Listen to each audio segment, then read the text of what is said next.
Hi guys, welcome to this special makeup tutorial to teach you how to apply bronzer like Evil Cooper would.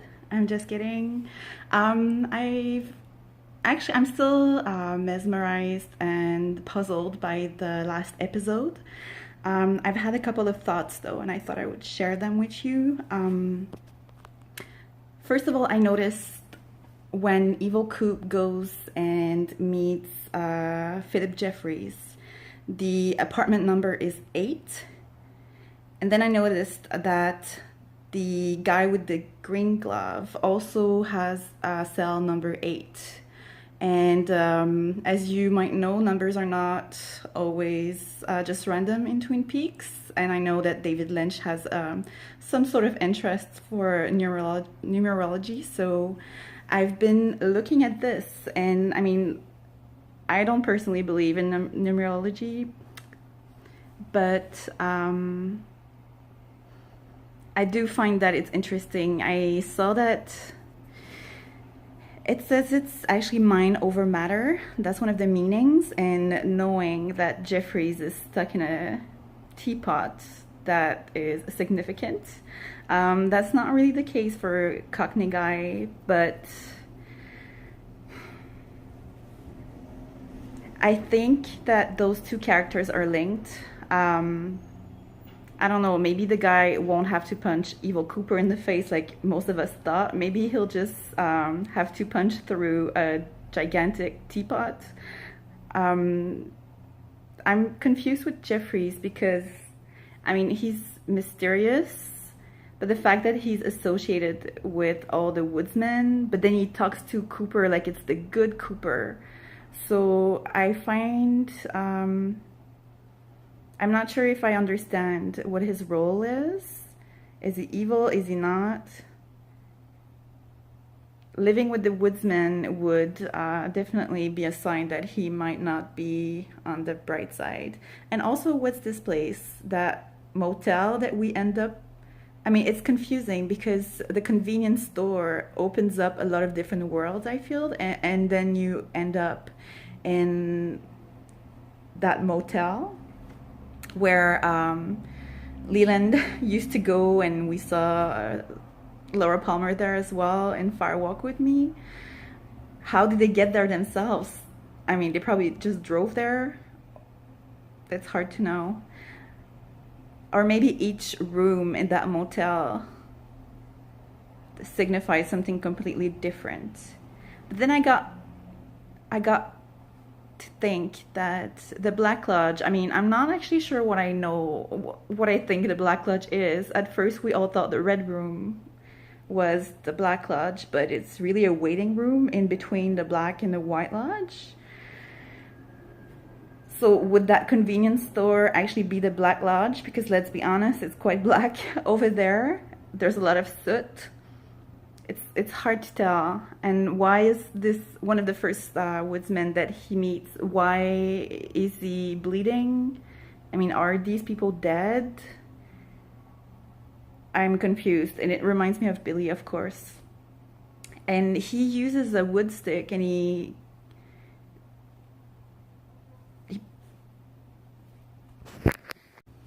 bangs the wood stick on the floor, and then it seems like another world opens. So I'm really not sure what's up with that. Also, there's been a lot of theories in the last couple of days about Audrey being trapped in one of the booths at the Roadhouse. You know, I'm not sure what to think about this. Of course, the relationship I can see would be that it's always nighttime when Charlie and Audrey speak. They don't seem to be alive during the day ever. But then what about the whole glass ball ending your story? I'm not sure. Like, to me, it seems significant. I started thinking last night about what if Audrey was trapped in wood, and then it reminded me of the whole Pinocchio story, because you remember Chad actually talked about the lady the log lady's log, saying, "Oh, he's trapped in wood like Pinocchio." So I thought maybe there's something there, but I'm still not sure. So I'm not. I don't have answers. I just have more questions, really. I was thinking about the rhinoceros that Stephen mentioned and the turquoise as well. Of course, we see a lot of blue skies in that scene, so is he just hallucinating?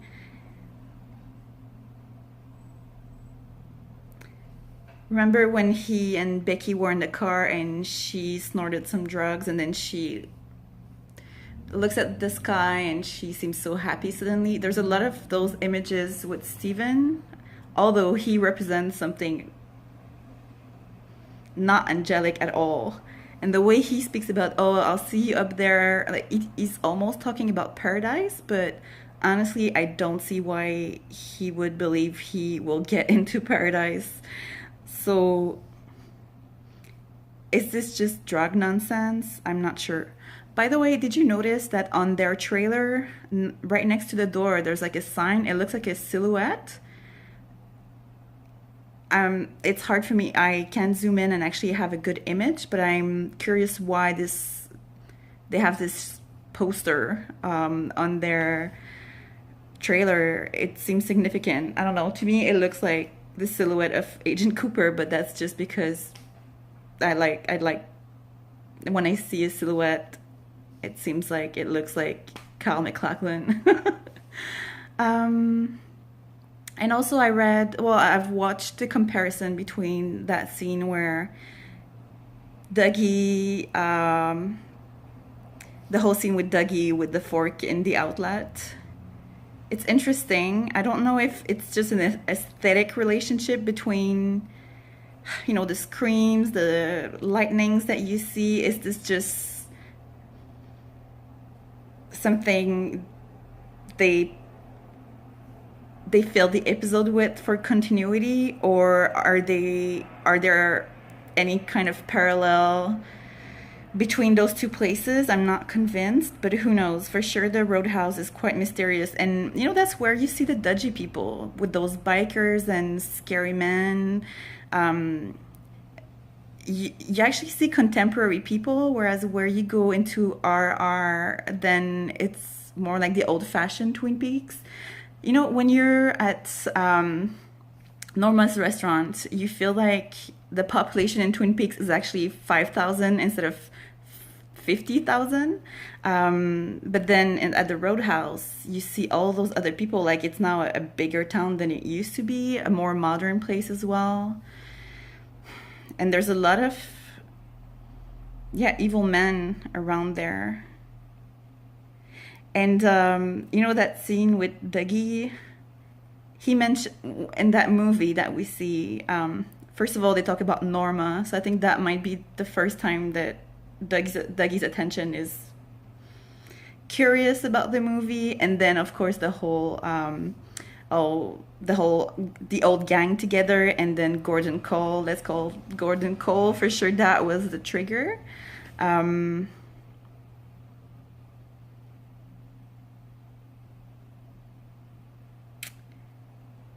puzzled. Well, that's the whole fun part about watching Twin Peaks, I guess, is being puzzled. It's one of the only shows where you're not predicting everything that's going to happen, so that's enjoyable for sure. Was there anything else? I took notes, but not only can I not edit movies properly, I write really sloppy notes.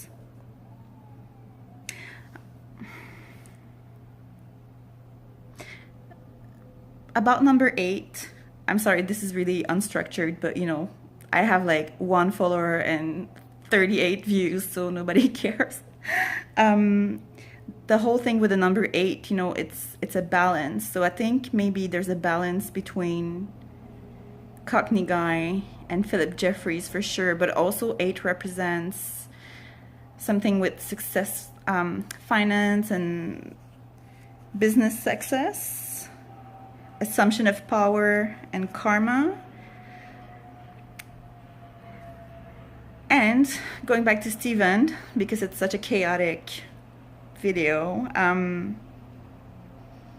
I was thinking about rhinoceros, the whole rhinoceros illusion that he makes, and I did see that somewhere there were like legends that some rhinoceros would stamp on fire to extinguish them. So is there a huge surprise there that Steven, for some reason, will be useful in restoring balance in Twin Peaks? That would be a shocker, but maybe, I mean, maybe he'll have a purpose one day. And the whole graduate, like I'm a high school graduate, which he says twice. The first image that came to my mind was Laura Palmer's prom photo. Although she's not really graduated because she still goes to high school. That's something I've always wondered about. Like, can you be a prom queen before the end of your high school? Where I come from, it's not like this, but maybe in Twin Peaks. Also, Charlie is always sleepy. Maybe that's because he's hanging out with his wife at night, having those endless conversations. And their contract, that's why I'm not convinced about the whole, oh, I'm trapped in the table in the roadhouse. What's the contract about? That's what got me thinking about Pinocchio, because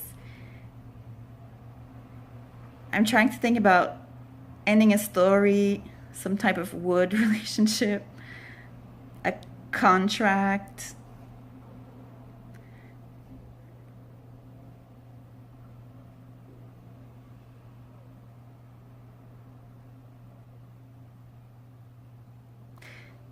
I think maybe his contract is to protect Audrey inside this house, but I'm not sure.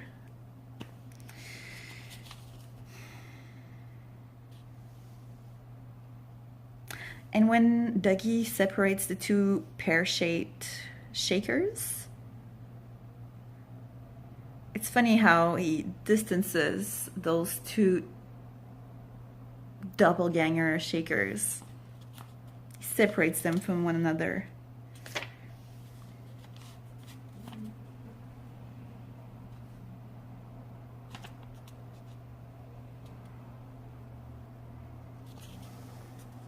And when Philip Jeffries says, like, Cooper, is this you? Thank God. Why would a teapot David Bowie spirit who has been traveling worlds and who might be associated with the evil forces, why would he say thank God? I mean, I know it's a common expression, but it seems quite ironic to me that he would thank God. It seems like there's no God, or maybe there are many gods, I'm not sure, but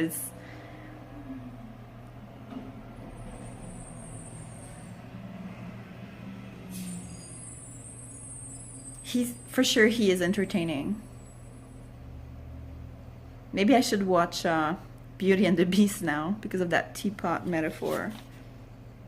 Oh, and also you might have noticed when Big Ed goes into R&R to speak with Norma, for a second you see there are, I don't know if there are teapots or coffee pots that look like logs, wood logs. So I'm thinking that might have been some kind of a homage to the log lady and of course the actress. So that's all I got. Oh, and also interestingly, James is in number 7. His cell number is number 7. I don't remember what Chad and the disgusting drunk zombie what numbers they're in. I should rewatch again, but there are 7, soon to be 7 diners, the franchises that she wants to sell. So I'm thinking maybe that's not a random number with Dougie, with a 7. What's the name of his place? It's got 7 in it. I can't remember. And when Norma says that she wants to take care of her family, I think that's a significant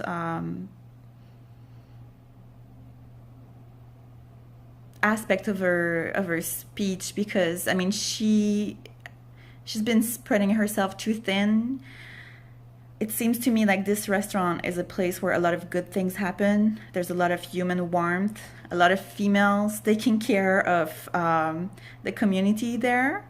And I feel like it's good news for Twin Peaks that Norma will be available fully again to take care of her community, her family. I think that's much needed love, and that also means that the cherry pie will be as delicious as always. So that's good news, I think, for whatever happens in Twin Peaks.